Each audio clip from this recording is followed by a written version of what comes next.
जय हिंद दोस्तों, स्वागत है आपका smart stay with Furqan YouTube channel में। आज हम लोग इस वीडियो में देखने वाले हैं SK Dumka UG semester 1 session होने वाला है यहाँ पर 22 से लेकर 26 वालों के लिए, 23 से लेकर 27 वालों के लिए और 24 से लेकर 28 वालों के लिए। मैं यहाँ पर 22 से लेकर 26 और 23 से लेकर 27 वाले सेशन का क्यों बात कर रहा हूँ, क्योंकि काफ़ी सारे स्टूडेंट जो है सेमेस्टर 1 में एसएससी पेपर डिजिटल एजुकेशन में फ़ेल किए थे। इस वजह से मैं यहाँ पर 22 से लेकर 26 और 23 से लेकर 27 वाले सेशन का बात कर रहा हूँ। और जो 24 से लेकर 28 वाले स्टूडेंट हैं उनके लिए डिजिटल एजुकेशन कंपलसरी है, अनिवार्य है, यानी डिजिटल एजुकेशन पढ़ना ही पड़ेगा। आप कोई सा भी स्ट्रीम से आते हैं, साइंस स्ट्रीम से, कॉमर्स स्ट्रीम से या आर्ट्स स्ट्रीम से, कोई सा भी स्ट्रीम से आते हैं, यहाँ पर आपको डिजिटल एजुकेशन पढ़ना ही पड़ेगा एसएससी के अंदर। ठीक है, एसएससी पेपर के अंदर, यानी जिसको हम लोग सेक पेपर भी कहते हैं। ठीक है, यहाँ तक क्लियर समझ में आ गया। इसमें से हम लोग इंपॉर्टेंट क्वेश्चंस के ऊपर बात करेंगे, जितने भी इंपॉर्टेंट क्वेश्चन हैं सभी क्वेश्चंस के ऊपर बात करेंगे और उसका आंसर कहाँ मिलेगा ये चीज़ भी हम लोग बात करेंगे।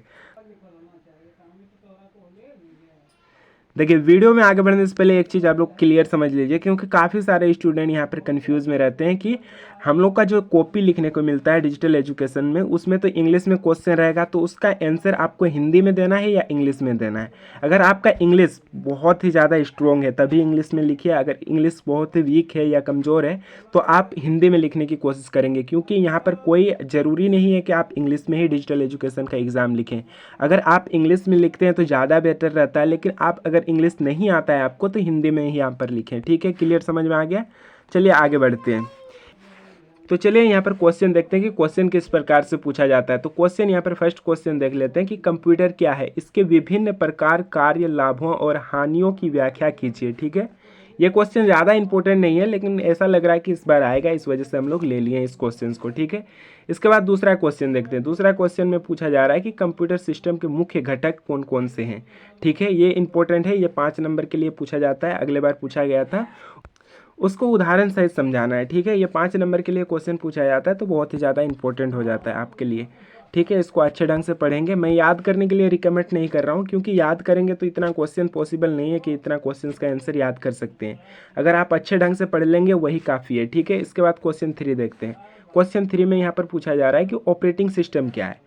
अगर आप कंप्यूटर सब्जेक्ट्स कभी पढ़े हैं या कंप्यूटर एप्लीकेशन पढ़े हैं या डिजिटल एजुकेशन भी पढ़े हैं तो वहाँ पर आप लोगों को जानते होंगे कि ऑपरेटिंग सिस्टम क्या है। ठीक है, इसके प्रकार, कार्य और विस्तार से व्याख्या कीजिए। ठीक है, ये क्वेश्चन भी बहुत ही ज़्यादा इंपॉर्टेंट है।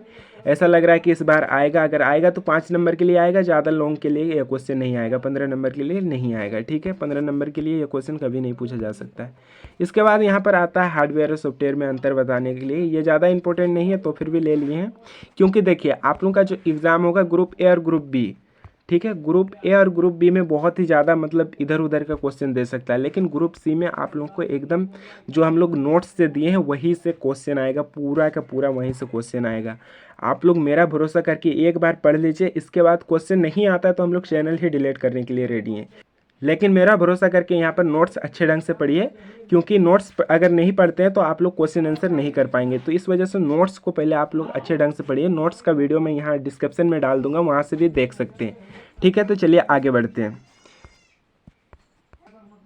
देखिए यहाँ पर हम लोग 3 मोस्ट इंपॉर्टेंट क्वेश्चन लिए हैं, 3 में से कोई एक ही क्वेश्चन आएगा तो आपको तीनों पढ़ना ही पड़ेगा। ठीक है, एक वर्ड प्रोसेसिंग से हो गया, दूसरा आपको स्प्रेडशीट से हो गया, तीसरा आपका जो यहाँ पर प्रेजेंटेशन हो गया, पावर पॉइंट प्रेजेंटेशन। ये पावर पॉइंट प्रेजेंटेशन इंपॉर्टेंट है, आप पढ़ लीजिएगा। तीनों क्वेश्चन से एक क्वेश्चन आ सकता है। ठीक है, तो तीनों को अच्छे ढंग से पढ़ लीजिएगा, तीनों में से एक ही क्वेश्चन आएगा, ज़्यादा यहाँ से क्वेश्चन नहीं आएगा। ठीक है, इसके बाद आता है इंटरनेट। इंटरनेट से अगले बार क्वेश्चन आया था तो इस बार इतना पॉसिबल नहीं है कि पूछेगा, हो सकता है ग्रुप सी में पूछ दे इसको, तो इसको भी आप लोग अच्छे ढंग से पढ़ लीजिएगा। इसके बाद आता है यहाँ पर क्वेश्चन 9। क्वेश्चन 9 पे पूछा जा रहा है कि साइबर सुरक्षा यानी साइबर सिक्योरिटी से क्वेश्चन कन्फर्म है कि आएगा 15 नंबर के लिए। तो आप अच्छे ढंग से इस क्वेश्चन को पढ़िएगा साइबर सिक्योरिटी के बारे में। आप लोग इसका आंसर वहाँ पर नोट्स में मिल जाएगा, या फिर हम लोग सेट 1 में क्वेश्चन दिए वहाँ पर भी मिल जाएगा। तो आप लोग दोनों जगह से ले सकते हैं क्वेश्चन को, दोनों जगह से उसका आंसर ले सकते हैं। कहीं पर भी आप नोट्स से लेंगे आंसर, या फिर हम लोग सेट 1 का क्वेश्चन आंसर दिए वहाँ से ले सकते हैं।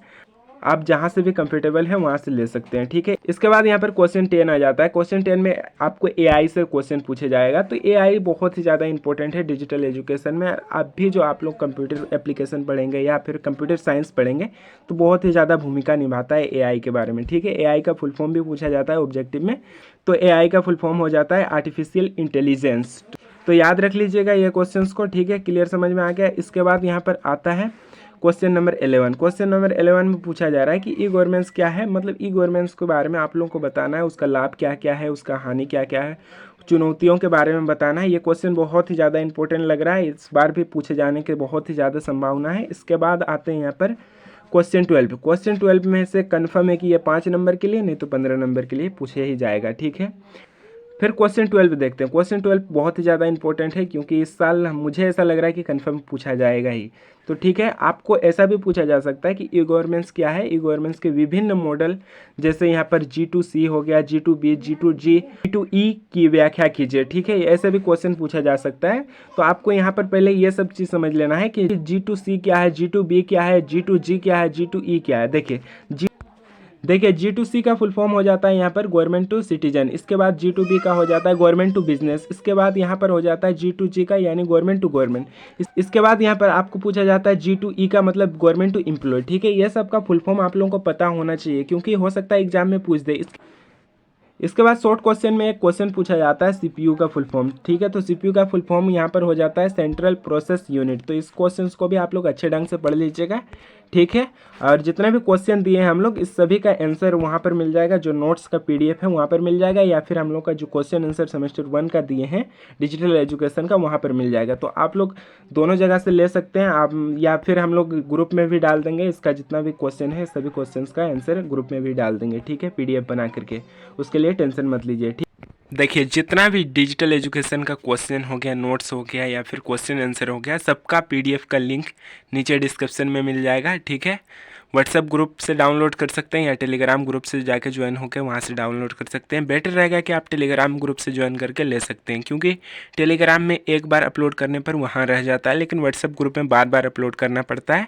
या फिर अगर आपके पास टेलीग्राम ऐप नहीं है तो व्हाट्सएप ग्रुप ज्वाइन करके वहाँ से हमें पर्सनल मैसेज भी कर सकते हैं, हम लोग वहाँ पर सेंड कर देंगे, ठीक है। मिलते हैं किसी नेक्स्ट वीडियो में नेक्स्ट टॉपिक के साथ, तब तक के लिए जय हिंद जय भारत।